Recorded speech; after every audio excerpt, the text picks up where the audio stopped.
Hi everyone, my name's Brody, and on today's episode of Brody's Learning Adventures, we'll be learning about nuances and word meanings.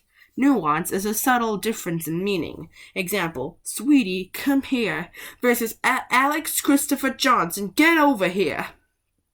Nuance comes from the French word for shade, as in shades of meaning. The words in each sentence mean the same basic thing.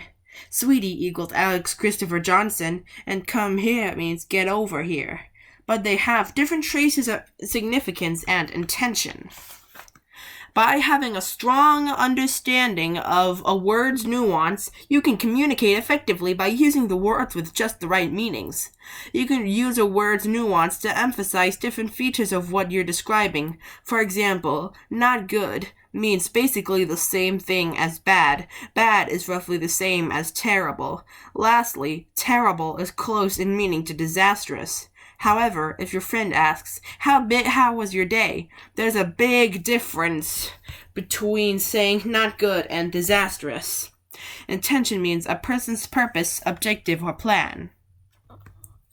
Why are those two answers so different? A word's intonation and connotation can greatly impact the idea being communicated. Denotation means the dictionary definition of a word, and connotation means the idea or feeling that a word communicates, which can subtly color the word's meaning.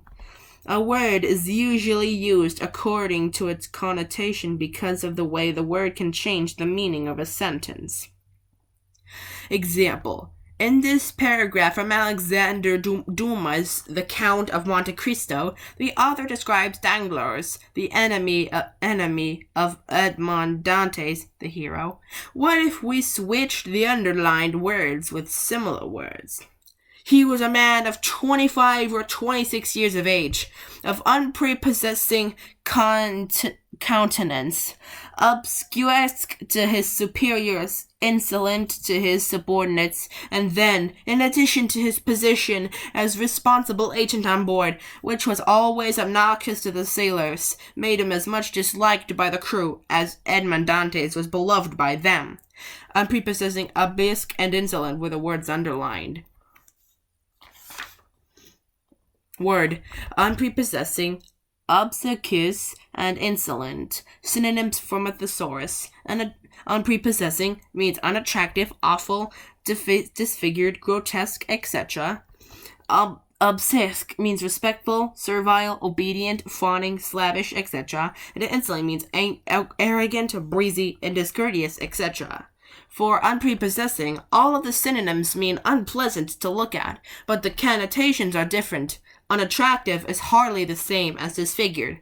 For obsequious, all of the synonyms mean showing regard for power, but the connotations are not alike. Fawning can mean that you can make a fool of yourself trying to get someone to like you. Respectful has the connotation that you keep your own dignity as you show respect to another person. For insolent, the denotations of the synonyms are similar, showing a lack of respect, but their connotations may clash with the original idea. Arrogant signifies that you think a lot of yourself. Breezy expresses that you take things lightly, which could be good or bad, depending on the situation. Discourteous means you're rude. Insulting means you are discrediting someone or something else.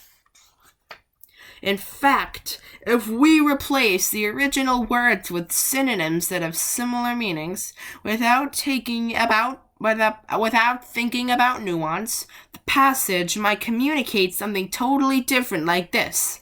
He was a man of 25 or 26 years of age, of grotesque countenance, respectful to his superiors, breezy to his subordinates, and this in addition to his position as responsible agent on board, which is always obnoxious to the sailors, made him as much disliked by the crew as Edmond Dantes was beloved by them.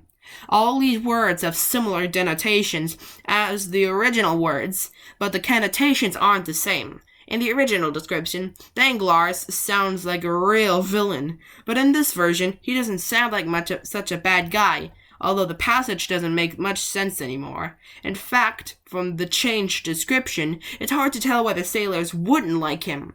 That's the power of nuance. Here's a quiz to see if you've been paying attention. Nuance comes from a French word that means what? A nuance is a subtle difference in blank. You replace a word in a sentence and it has the same meaning but a different nuance than the replaced word. Can the meaning of the sentence change just because the nuance of the word changed? Does denotation mean the way a word gets used in everyday life? Is denotation the same thing as a definition? Do jealous and doubting have the same denotation of feeling envy? Do yard and lawn have the same denotation of a small area of grass? Do president and king have the same connotations? Do Tsar, king, and Raja all have the denotation of ruler? Do house and mansion have the same denotation? Pause the video now to think of the answers yourself. On to the answers. Shade. Number 1, shade. 2, meaning. 3, yes. 4, no. 5, yes. 6, no. Jealous does denotate with feeling envy, but doubtful denotes feeling uncertain. Yes, and 7. Number 7, yes, both mean a small area of grass. You can contrast them with similar words like field, pasture, and meadow that denote a larger area of grass. 8, no, because a president is usually an appointed figure in government, while a king is usually someone who inherits his position.